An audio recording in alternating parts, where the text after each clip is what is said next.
Hello and welcome to Infamous, the audio podcast. This is Brandon or Mutilus on Discord. This is Aaron. I go by Treffenwood on Discord. This is Josh. I go by Grumozog on Discord. Josh, I would like to compliment your punctuality. Normally we wait for about 45 minutes for a third person, so it's a breath of fresh air for you to be the first one in the call. I was kind of raised that, 10 minutes early is 5 minutes late, so yeah. I have almost never been late to... I actually generally... when I plan things with friends, I'm the one that shows up and I'm like, cool, I'll grab table for dinner. And they're like, what time did you get there? It's like, I was only like 30 minutes early. I've just been sitting for a minute. So, as I appreciate Parker's tardiness most of the time because I'm like chronically 5 minutes late to everything. Yeah. It's just like, yeah, I'm always trying to squeeze in one more action before I go do something. And then it's always like, it always bites me because it's always like, man, I underestimated the time it would take. No, I have the exact opposite problem where I'm like, oh, I'm doing a thing at 4:00. I'll go get ready at like 2:30. And then I'm like, fuck, I have 45 minutes to sit and do nothing while I wait to leave to be early. What do I do? And it's like, pet my cat, read a book. So, what? Was Aaron doing weird shit? Aaron, are you okay? I'm just trying not to sweat too much into my headset. I got done mowing the yard recently. And oh, gotcha. Fucking 90 degrees and 98% humidity. Yeah, it's gross. Yeah, that's fair. Okay, we'll jumping into it. I guess our normal media section. Josh, have you been playing or watching anything new that's been exciting? I have been playing the Oblivion Remastered, which has been quite enjoyable. Although I kind of crossed the hump because Oblivion has weird level scaling. And so I hit a part where I was like, I could not complete a dungeon. And now I'm just like the strongest enemy in the games. They hit me and I just kind of look. I'm like, what? Did you hit me? My health didn't go down. That's crazy. So I have been enjoying that quite a bit. And I think because I have a lot of painting I want to get done, I'm going to do like a 2-month HBO Max subscription and knock out quite a bit of shows. So cool. Anything specific you're looking forward to? I need to watch season 3 of Primal, best show ever. I would like to watch Samurai Jack, and then I have been doing reading because I've been bored, and I need to watch the Chernobyl miniseries because I heard I very much enjoyed that. I heard it's phenomenal. It's been on my short list forever, and I've kind of been reading about that time period recently, and so I was like, you know what, let's go watch the Chernobyl show. So the Chernobyl show isn't like 100% historically accurate. They dramatize some stuff and they make up some stuff. Like one of the characters, you could argue the third most important character in the show is a fictional character that never existed. Mm-hmm. It is just there as like an exposition character that would explain a lot of the stuff that without that character, they're kind of just wall of texting you to explain, and so it's much better told through the perspective of this fictitious character. Mm-hmm. But that being said, I think the show is amazing. It is very well acted. It's very well shot. It's a very fun watch if you're into that kind of stuff.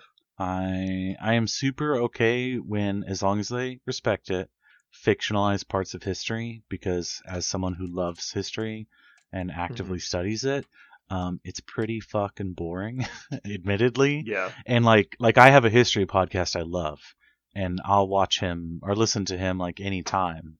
But he's a good storyteller, so he makes it interesting, as opposed to like I've tried to do other history podcasts, and they're the content is enjoyable, but it's just dry. It's just dry history, and I'm okay with it, but I understand people don't want to do that, so.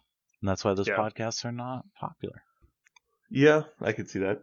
Yeah, I think you're really going to like the Chernobyl show. Okay. Cool. Let's see. I was watching Battlestar Galactica, and then unfortunately, the only place it's streaming currently, I think, is Pluto, which is like one of those free streaming services. And their whole website just broke, so I can't watch anything on their platform right now. And so I had to find something to watch. Like, and it's been like a week and a half now. Yeah. I even like emailed them like, "Hey, this isn't working. I've looked into all these error codes I'm getting, and all of them say it's your fault. Please tell me what to do." Yep. So anyway, I've had to alt to another one. So I finished up X-Men 97 and a couple other shows. I very much like season 2, but it's still fairly new, so I don't want to talk about it. I haven't got around to spoil it yet. It's on my short list. It's very good. So. I think season 1 is probably better, but it's good. I'm pretty excited to watch it. I've heard good things about it. It's one of the best shows I've watched in a long time. But I also feel like season 1 was just lightning in a bottle. Like, it was just so good that going into season 2, I'm just like, can you do that? Can you top that? Can you even equal it? Because, like, my favorite show, Primal, season 1 is phenomenal. Season 2 is like 60% of it. And they didn't change anything other than the stories they chose. But yeah. So season 1 definitely has that lightning in a bottle feel because they're telling a story that nobody really knows or care about with, like, Bastion. Yeah. And so, like, he was not a popular character, but they made him cool for the show. And they told a really good story around that character. And so season 2, I think it's pretty obvious who the villain is. And so I think there's much higher expectations. If they had just showed you season 2 first, you would have, I think, said the same thing. This is amazing. How did they do this? Like, it's so great. That's fair. And then, but like with the expectation on top of it, I think it comes in a little bit lower. Like, it's like if, let's say we just put X-Men 97 at a 9 out of 10, season 1. Season 2, I would put it like an 8.5. Like, it's still very good. My favorite thing about the show is how they seamlessly blend in characters without going on and on about, like, explaining who they are. It's like they just expect you to know who these characters are. And I will say that I think you've probably heard some spoilers about who's in season 2. But in case you haven't, I think it makes the choices that AMG made for who to put into their game much more logical having seen season 2 of X-Men 97. It's almost like they had a liaison explaining to them who they should release. Yeah. But yeah, so that was pretty cool. And somehow, you know, they did amazingly better at showcasing these characters that nobody knows than, you know, the Miniatures game did. But anyway, yeah, I liked it a lot. I still think season 1 is better, but that's just because it might even just showcase the characters I care about more, which is why I like it more. But it's still good. It's all out now, right?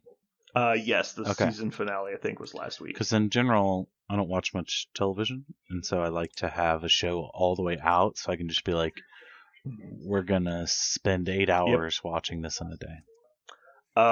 So if you watch it before, like, you know, next week, we'll talk about it. But, okay. Because there's, I think my biggest hang up on the show, which isn't really even a gripe, it's just like it's just a point of feedback, and I don't want to bring it up because it is a potential spoiler. So, all right, Aaron, anything new on your end? I watched Nobody 2 today. That was pretty forgettable. Yeah, same. Forgettable. And I officially started leveling in Path of Exile today. Ooh, start the clock. 3 months and counting. I even did you a solid and died this morning just to start from 0. Nice. Totally not on purpose though, but it still counts. He's like, I bet I can do this content. Can't do that content. Yeah, no. So I have it all. So I have a really, really busy October, and I would like to be done before then. So I've got it. I'm starting to get into a schedule. I'm going to wake up, have a cup of coffee, play about an hour and a half to maybe 2 hours Path of Exile, get about 4% of a level. It'll take me about 25 days of doing that. After that, I'll play like 3 to 4 games of Flesh and Blood Online, work out, and be ready for the day at noon. Like, it's, you know, we're gonna have a schedule of Can I have mandatory gaming. Well, that's what he doesn't tell you is the day that he's getting ready for is just 9 hours of Path of Exile. Yeah. Aaron, like, does all that. He, like, takes a shower. He gets in a nice suit. He's like, okay, it's time to start. And he just sits down and logs right back into Pathmix. So. Mm-hmm. It's like if you watch Rocky and he's doing like the morning training montage, and at the end of the montage, he like takes a shower and he sits down on the couch and he just drinks more raw eggs for the rest of the day. It's like, what was the point of this prep? I do have interesting news. I think it's interesting. Oh, hit me. I have been accomplishing too many things on my to-do list, so I spend all day finding new and interesting ways to spend money that I shouldn't.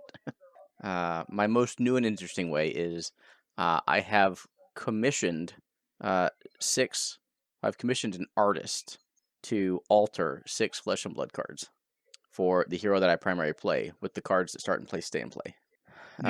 Your equipment stuff, the equipment suite, and then my weapon and shield. And That's so pretty all cool. of those are going to be made into extended art borderless cards via acrylic painting on top of the card. Clearly, I've never done anything like that before, as we're breaking in on a year of being into TCGs. I was like, yeah, let's do this. So I don't know what the process is going to be like. I don't know anything about it, but I will pick up the cards in Atlanta in October. So in about 6 weeks, you'll know if I'm extremely happy or wish I had my money back. Cool. Well, good luck on that. Hopefully they come out really cool. Thank you. All right. Well, let's go ahead and move into Blood Bowl talk. Have you scheduled your game with the other person yet? No? Second question, has the other person played their game yet? I'm assuming not. Or if they have, they're a huge strong. jackass and haven't reached out to me to schedule. All right. Remind me after this, and I will send them a message just to confirm it's actually happening. Okay. All right. So, do you want to talk about our game at all? Sure. Okay. I think we had a pretty good close back and forth game. I think we also both had a lot of fumbles, which was pretty funny. Yep. Both of us had repeated bad turns. Yeah, it was back and forth and close because we both shit the bed. Yeah. No. Yeah, exactly. You win. No. You win. Yeah. So I kicked off to you because my goal was to force you to score or let you score. Force me to score. Force or let. One How of the did two. that go? And then I would one turn it to tie, go 1.5, and I would just grind you down. Try to remove your players with my secret weapons and or my mighty blow, and hang on for a 2-1 grindy goblin victory. That is just confirming. Mm-hmm. General strategy is give me the ball going first. So you're going to have the last turn of the half. Yep. Force me to score while preserving the rerolls you need to get your 1-turn touchdown. Yes, that is the entire macro strategy. Yeah.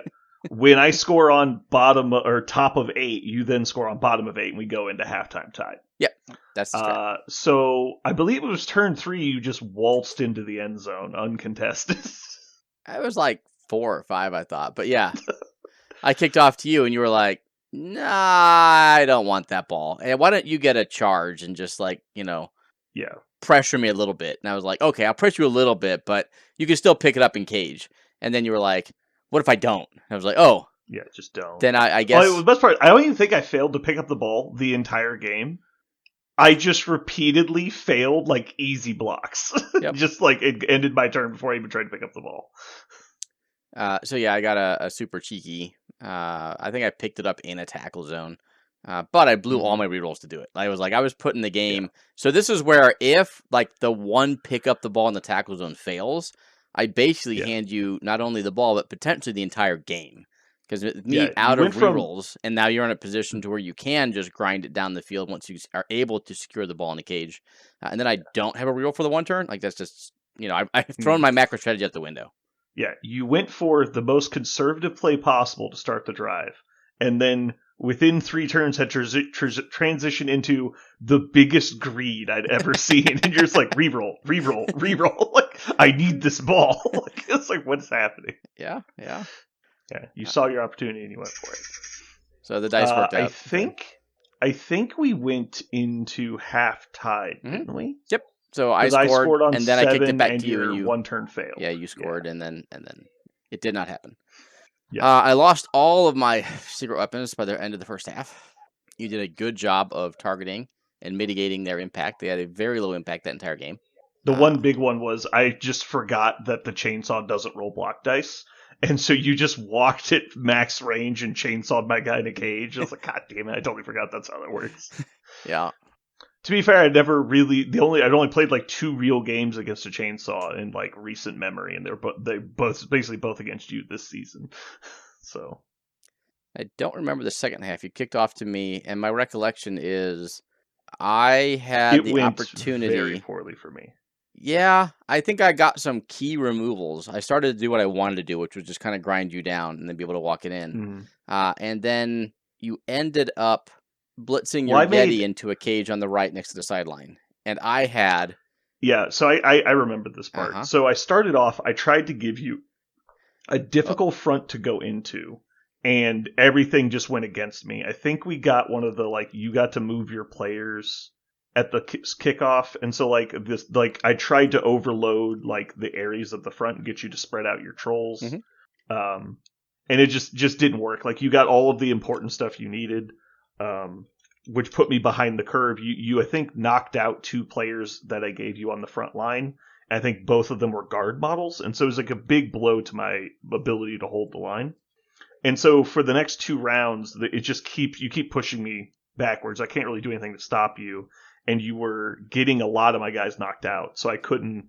It was obvious to me that I wasn't going to be able to hold the line against you for any reasonable amount of time. So I transitioned into trying to make you score by putting the ball in danger as opposed to trying to hold the line. And then I like blitzed the Yeti, like you said, into the cage. That's overtime, actually. I've seen overtime. All you did I think I did it both times. But anyway, I just tried to collapse the cage to where I put a guy on your ball carrier. And then so you tried to dodge away from that and just, double failed the dodge roll.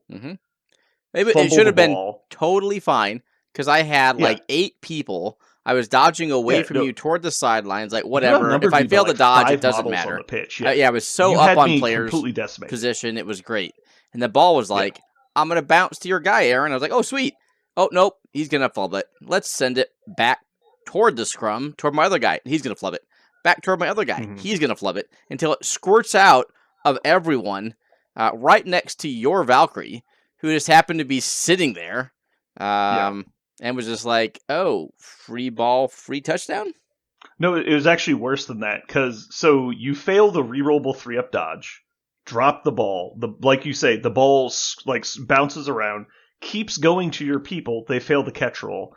And it bounces all the way through the whole cage out the backside, and my random berserker catches it while he's in a tackle zone. So it's very unlikely he was going to catch it. He catches it, but all you have around him, because it's a turnover because your guy fell down, all you have around is 1 goblin was the only one even close to this guy. And he's the model closest to your end zone is one of my models. And so all I had to do was blitz off a single goblin and walk to the end zone. And there's just like no way you could stop it because all your guys were obviously not in position for a 4-square fumble bounce to the wrong player. It was just an absolutely ridiculous interaction. I told you on the day that I don't think I've ever seen someone gifted a touchdown that hard except in CJ and Tyler's game, where CJ literally delivered the ball to the halfling catcher, gave him the ball while he was in position to be thrown. I was like, I've never seen anything like it. Yeah, it was bad. And because if it wasn't for that, you would have easily won the game 2-1. Yeah, concur. So now you're up 2-1. You kick to me, and I think I have 2 turns. So I would like to point out, because I refused to stall, so I scored on turn 7 both times. So I get to a position where I am able to either throw the goblin on turn 8 or hand off to someone who's in scoring range on turn 8. You choose to defend the throw, and I'm able to execute the handoff and then double go for it for the tie on the bottom of 8. Yeah. Or top of 8, whichever one it was. Yeah, it was probably like a 30% chance of failure, so you probably should have got it, but it was my best chance of winning, I think. Yeah. So we go to overtime, you get the kickoff, and I'm just not able to stop you from scoring. And also, I can't force you to score fast enough, so you end up winning. Right? No, I did stop you from scoring. You did stop me. This was when you blitzed the cage with the Yeti, and I'm like, I triple push you out of bounds with the Yeti, secure the cage, nothing else can threaten me, and I just slowly grind it in. And you're like, what if you just failed your block dice, Aaron? I was like, oh, yeah, that's the thing. And so you actually popped it out. I popped it back out, picked it up with my pogo. He decided to double one, despite the fact that he had sure feet, but left the ball in an area that no one could score because I think you either stunned or knocked him out on the. I fouled him. Yeah, my Valkyrie got up, moved over, and fouled him, and it stunned him, so he couldn't score. So the game ended in But a if I 2-2 just draw. fail to break armor on the lone foul, then you probably still score. Yeah. I mean, dice, but sure. But at that point, I was doing crazy shit. I was rolling like hard fives. Like I was doing everything I could to try and get an advantage because you were pushing. Yep. So we went to yeah. So we went to penalty kicks. That's right. Yep. And I randomly won some random dice rolls. So you can't really ask for. Despite the fact that we both failed a lot of shit, it was a good game. Yeah, the it was fact a pretty that close game. There was lots of it was close. There was lots of tactics and strategy we're having to adapt to our own failures. I like those kinds of games. I never like it when a game comes down to penalty kicks because you'd like to feel like you deserved a win or a loss. On the other hand, the playoffs have to get concluded somehow. So I was very happy with how the game ended. So I thought we both played a good game. I thought we both had moments where we were in really bad spots. We both had moments when we were in really good spots. And I don't think either of us regret anything we did. So it was a fun time. So Aaron is moving on to the finals for the infamous Blood Bowl Invitational. Good luck. Yeah. Thank you. We have Ryan and Parker, who I'm assuming have not played their game yet from basically 2 weeks ago. I will yell at them later. I have started finishing up the trophies, so they should be done this weekend, and so I'll be happy to present those to everybody. Aaron, are you still in for Gnomes for next season? No. God almighty. Aaron for Gnomes 2027. That's the slogan. Aaron for Gnomes. Gnomes. Mm-hmm. And then I'll play Goblins, and I'll have my bullshit Batman float past all of your defenses, and I'll be the winner, Aaron. Yep. I'm telling you, that is bullshit. That should not be the way that works. It's so great, too, because you just take Strong Arm and Pro on a Troll, which is what you had, and I really don't think there's anything that your opponent can do to slow you down. It's just you failing dice rolls is all they can hope for. I mean, target the guy, take him out. You mean for the long haul, but like on an individual turn, on an individual one turn, you are correct. There's nothing that you can do. And you don't even need to deploy him unless you're on offense. Like, there's no reason to put him down unless you're out of people. Yeah, that's the problem usually, because half your people are secret weapons, so second half can be rough sometimes.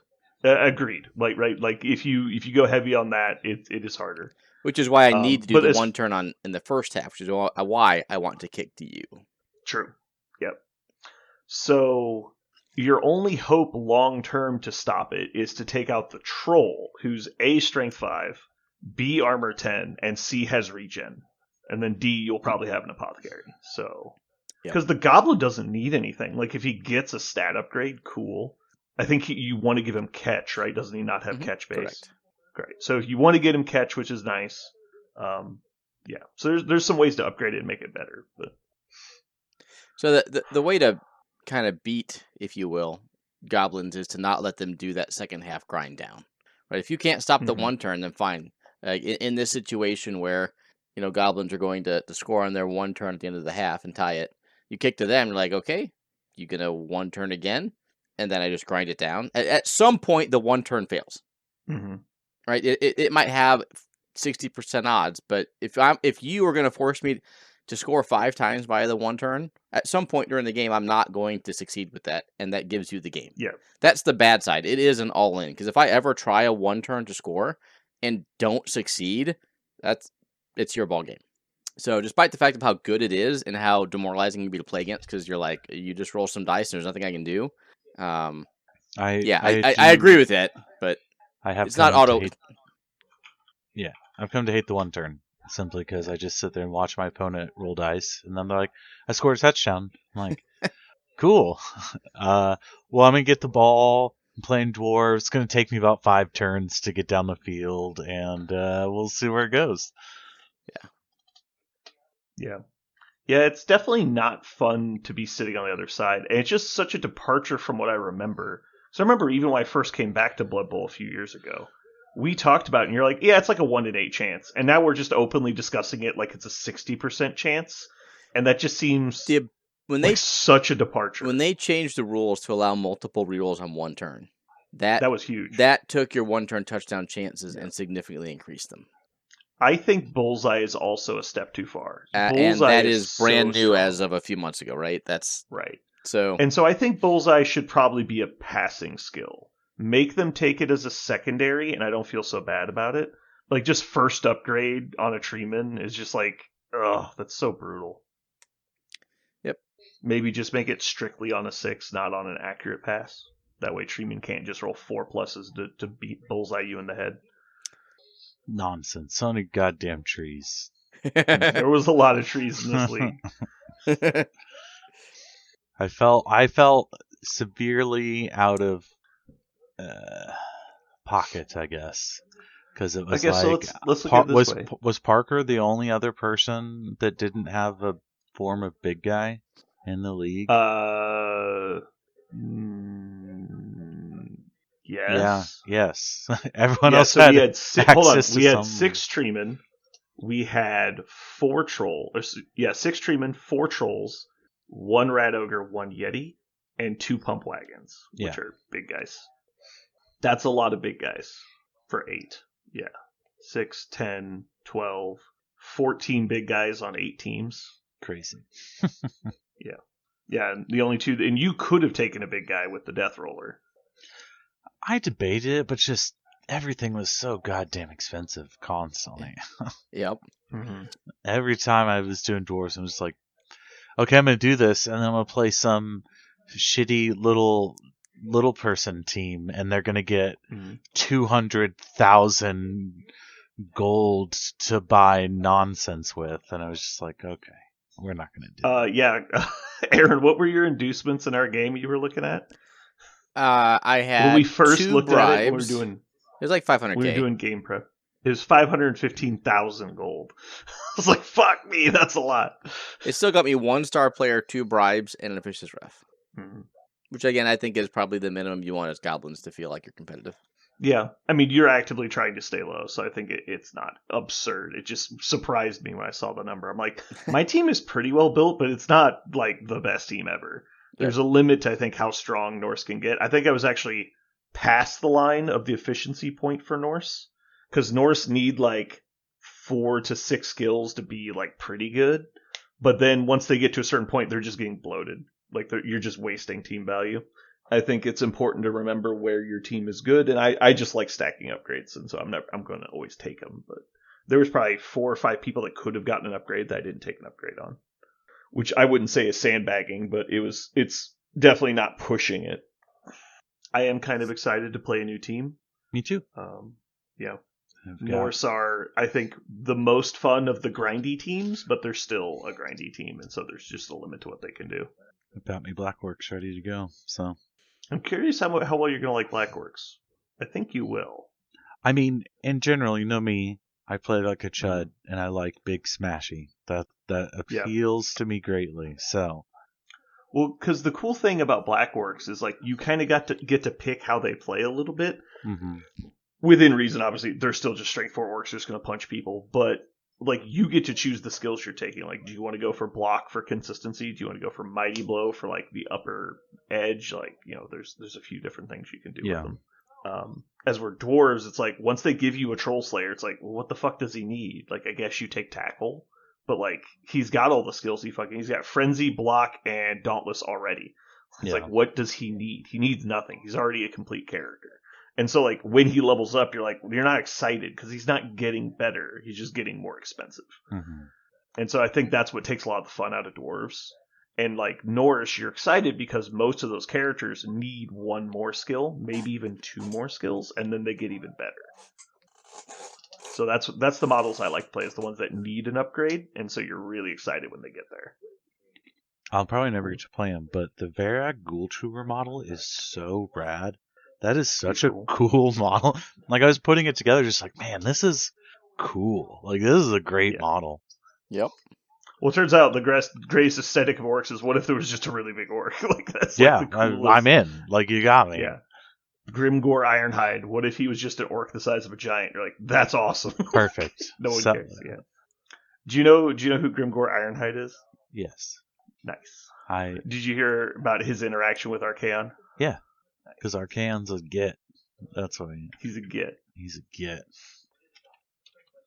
Cool. Alrighty. What else do we have?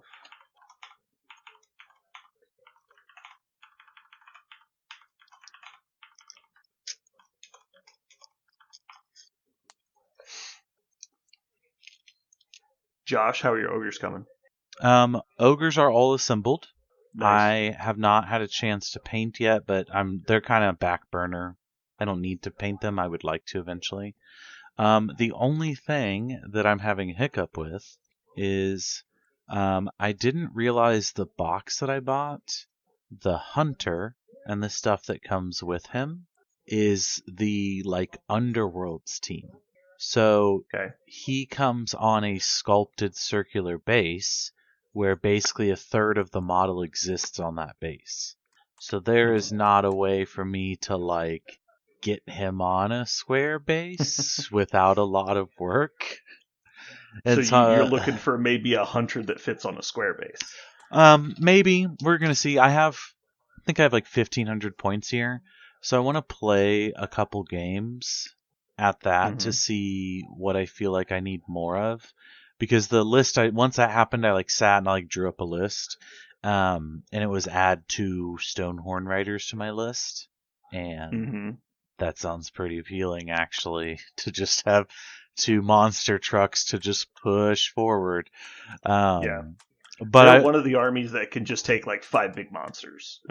There's not very many of them because I think it's you can get 2 Lord choices on them, and then you get 3 in your rare slots, and then you just fill out. Core. Before my cat got sick and I sold him, that was essentially my Age of Sigmar army. I had 5 Stonehorns, and I put them in a line, and then they all ran forward, and that's what I did, and it was beautiful. It was so much fun. So, I got to do a little kit bashing too. I think it needs a few more touches, but I made my own butcher. I unfortunately also fell at the time where all that new ogre stuff came out, right? Yeah. Which means those older kits went away. And then they got rid of other stuff out of the book. So, there's, short of 3D printing, there's not a way for me to buy models to expand my army. Unless I want to, get stuff that exists in both. And so I made myself a little butcher. I'm pretty happy how you turned out. I like doing a little kit bashing on there. So, yeah. But, yeah, so the plan is to probably bring it and start trying to get some games in. We're going to do every other week for the Trench Crusade campaign. Nice. Just because some people have to drive an hour to even come to the store. And so I was they didn't want to do it every week. And I was that's fine. And that will give me time to play Old World on my off weeks. So, God, imagine having to drive nearly an hour to the game store once a week. That would just be What's funny is I believe punishing. They are actually both driving from the exact same town that Aaron drives from. Because they said that and I was we've got a guy that does that already. Yeah. And I was I routinely drive. It's 35 minutes to the game store. It's really not that bad. So we'll see how it goes.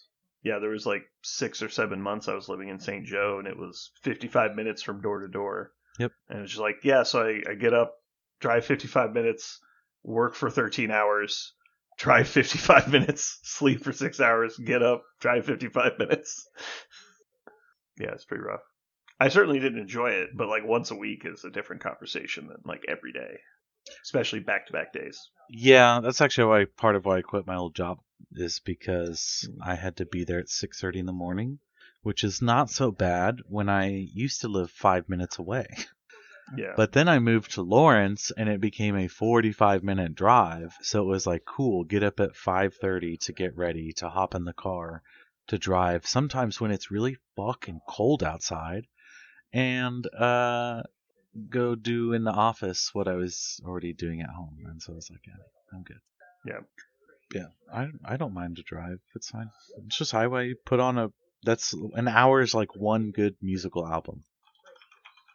You just find an album you like or a band you haven't listened to their album in a minute and just... Yeah. See, if you're going for like an hour, I actually prefer to do either podcasts or audiobooks. My problem is that the podcasts I generally listen to are like 5 hours long because it's a history podcast, and so they just go. And you don't want to do that for an hour. I do, but it's hard to break it up because they can be in the middle of like a whole section like explaining a thing, and if you just pause it, it's like, well, you got to rewind like 15 minutes to start when they begin explaining it again. So I guess I'm usually pretty good about putting something down and picking it back up later. Like when I'm watching like a stream, like I'm watching a TV show on my browser, I'll just pause it and come back 3 days later, and I'm usually pretty good about knowing exactly where I was when I left off. And so same thing for audiobooks. I'll just pause it. I was like, yeah, I picked it up in 13 hours. I just need to remember where I was. Yeah. Okay. Today's Mojo has got me stumped. I can only come up with 3, and I think 3 is stretching it. Really? Oh, here we go. I could come up with a dozen, but I think I've got 3 pretty good ones. So. All right, well, let's go ahead and jump into Mojo World then, and hopefully your guys' ideas will spark me. Okay. To come up with some good ones. All right, so this week in Mojo World we have games I might play soon. Does that sound good? Yeah. All right. So we're going to start off with Josh, since Josh has 12, and he's got more than he even needs. Yep. First one is going to be Terraria. Okay. I know it is one of those, like, it has sold 100 million copies or something, to the point where, like, the devs update it for free because they made so much money. It was like 3 guys and they never need to work again. And I know I'm going to love it. It's just something I need a lot of time to devote to. So. Excuse me, sir. 70 million copies? Yeah, just sorry. Making up numbers? Yeah. Not even close. I was a couple million off. Sorry, guys. 70 million copies times whatever, $10. That's how much they made. Yeah, okay. I was going to say, I was like, I'm pretty sure Minecraft has it by a good margin. Yeah. So I was like, probably like 120 million sold, so it's 400 million copies. It's like, oh shit. Okay. Good call, though. I have some friends who play Terraria. Not for me, but I think I see a lot of people enjoy it. Aaron, what is a game you might play soon? I'm going to say Kill Team. It would not take a You're lot off the podcast. for someone to convince me to try a skirmish game. Okay. Now, Are you saying you have your eye on Kill No. Team, or No? No, you could. I have no intents intents right now to play any new game for the next 12 months. But if someone said, hey, a future me was like, you picked up Kill Team in, mid 2027, I'd be like, oh, okay. He knows what he's talking about, so I believe him. All right. Cool. All right. So I get back-to-backs here, and then we're going to have to probably struggle for this. So I'm going to go first with Minecraft. I'm going to take a page out of Josh's book over here. Minecraft is a game I've had a long on-again, relationship with. It's always great to just, crack a new world, explore some new mechanics, do some fun stuff. I just run out of motivation if there's not other people playing with me. Like, I'm good for like 2 months, and then I'm just like, yeah, like I wish there was somebody here, like, to share this. If it's just me looking at the thing I built, and it's like, well, I know what it looks like. I built it, so it's like I want to see what other people are making and have them help me make stuff. It's always better. Like I want to play the game like a dwarf colony, and I'm like, look, guys, let's turn this mountain into something. But there's never anybody to play with. Nobody plays for more than a week. Everybody just gets lost. But it's always fun to come back to. Next up, we're going to put down Steel Rift. Me and Parker bought some models for this game. It looks pretty cool. I painted up some buildings for it, so we have terrain done. I just never got around to painting the models because Old World got in the way. And so I could see going back to that. I don't currently have any plans to, but it's just a cool looking game that has some interesting mechanics. But yeah, it looked pretty cool. Aaron, you're up again. Number 2 is going to be Sorcery. This is the card game? Yeah. If I had to pick a different card game to get into, I would probably, without any actual sort of research, pick that one. It's still in the fantasy genre. It's not run by Bandai. It doesn't use random. It's a big selling point. Anime. It's not magic. Which one is this? Right? Sorcery? Yeah, I don't know much about it other than it's not very popular. The little research I know is that it had some huge distribution issues where it overproduced the first set or two and then underproduced after that. They're having trouble finding their footing in terms of whatever perspective you want to call that. But the actual gameplay is kind of solid, and the aesthetic is not as up my alley as Flesh and Blood is. But again, I would not be shocked if someone future self told me I was playing Sorcery, assuming they could get their shit together as a company. This art's pretty cool.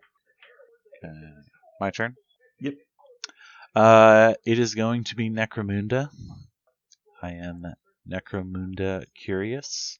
Necmund. Because I've heard good things about it.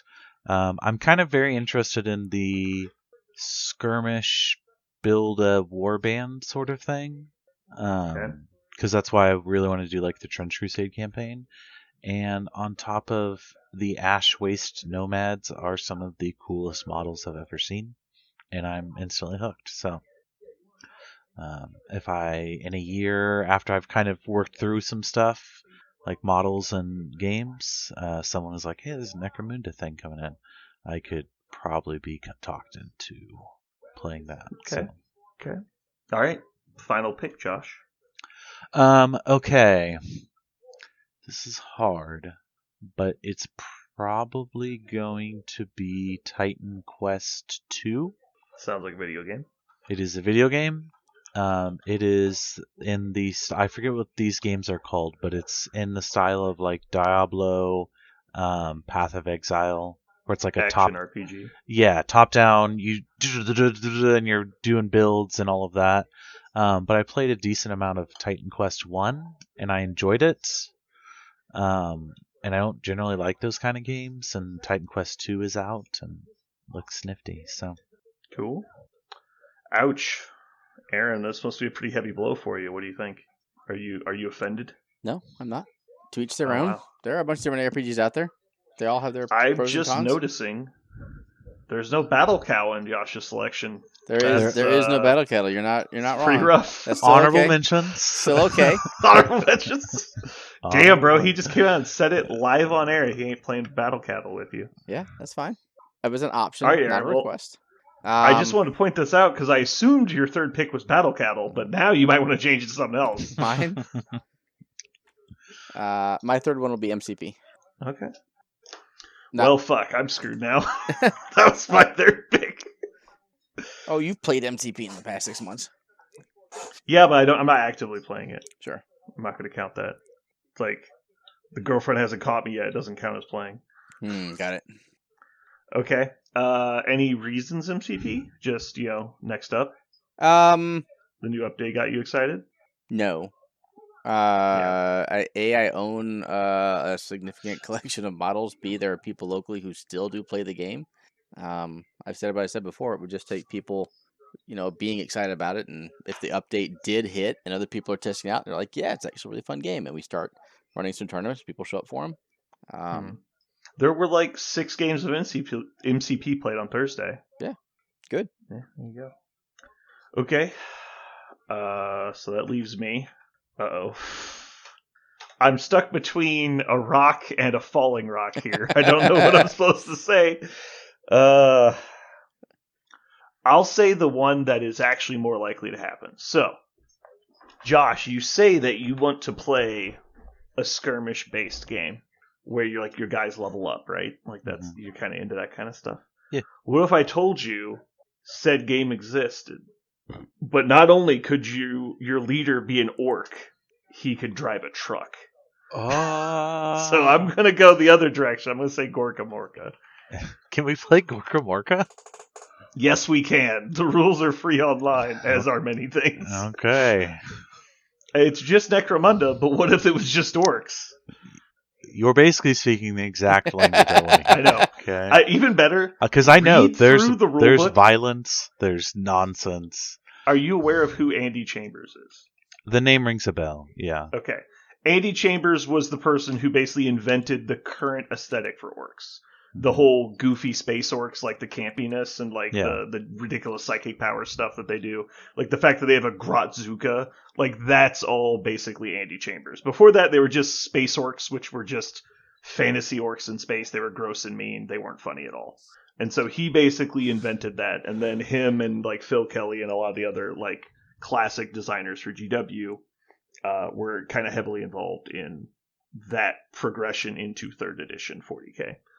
But anyway, if you read through the Gorkamorka rulebook, which again is free online, you will see the people that made this game were having the most fun of anybody during that time period. All of the entire rulebook is just puns the whole way down. It's just orc puns, and it's just them calling like you can take a shooty get or a really shooty get, which gives you +1 to hit. Like just shit like that. It's like the whole book. And there's so many customizable things that you can do. And like you can choose like what tribe your orcs are from. But there's like the 3 major factions in the game there's the orcs. There's the Red Grot army who believe that all greenskins should be treated equally. So they broke off from the orcs to create a communist army of Grots. I'm in right now. And then there's the humans that have been trapped on this planet.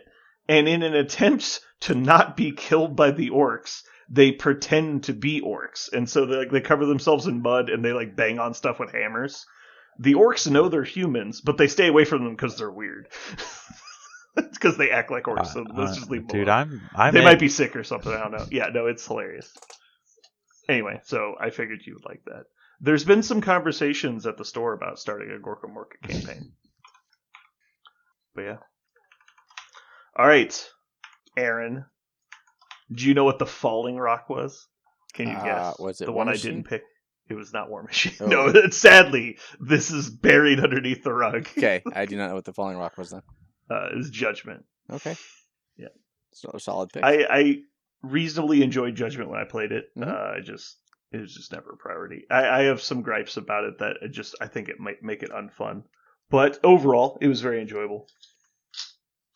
I just don't see myself knocking the dust off and going back at it again, but maybe. Sure.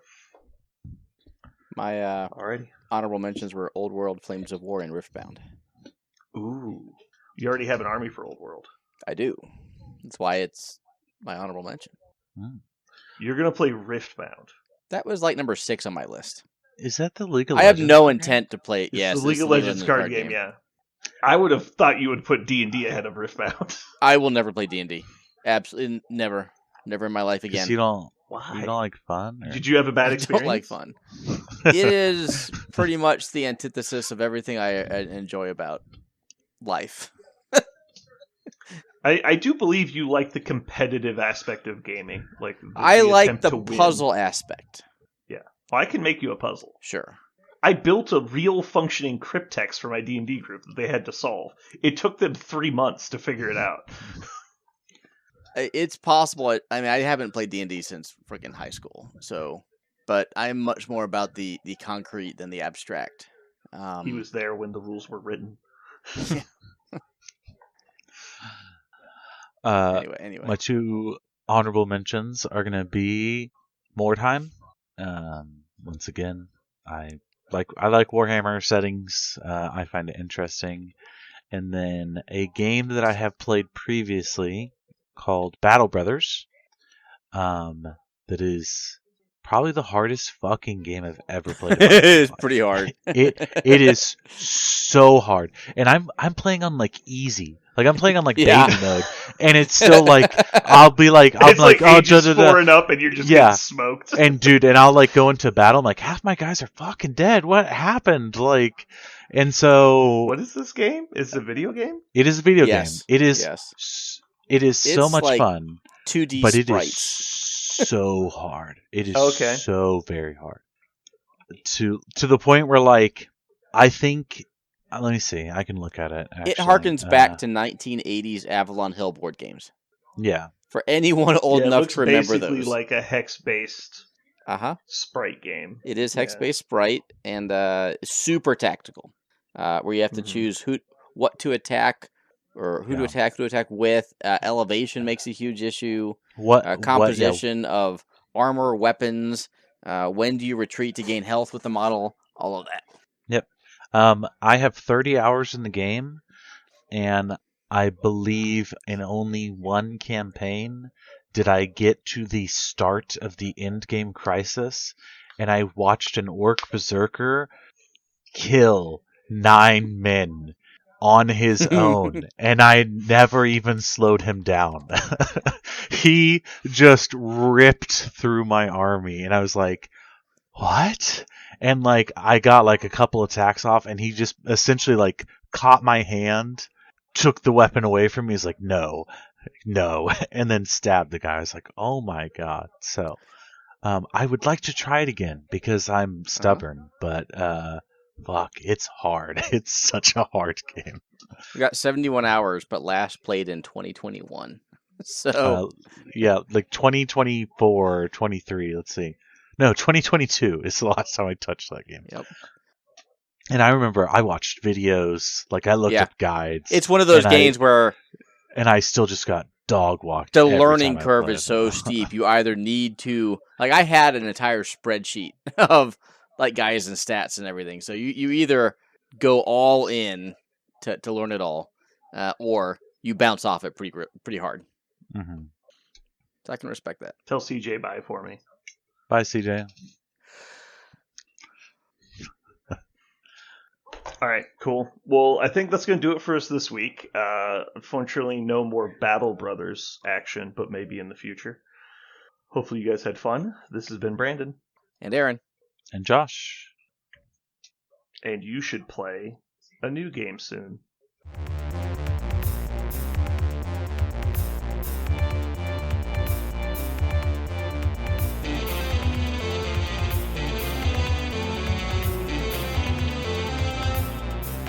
So what are we going to call this thing? I got it. Okay. Incredible, new, fantastic, astonishing, mighty, original, uncanny, sensational podcast. I'm just going to put down infamous.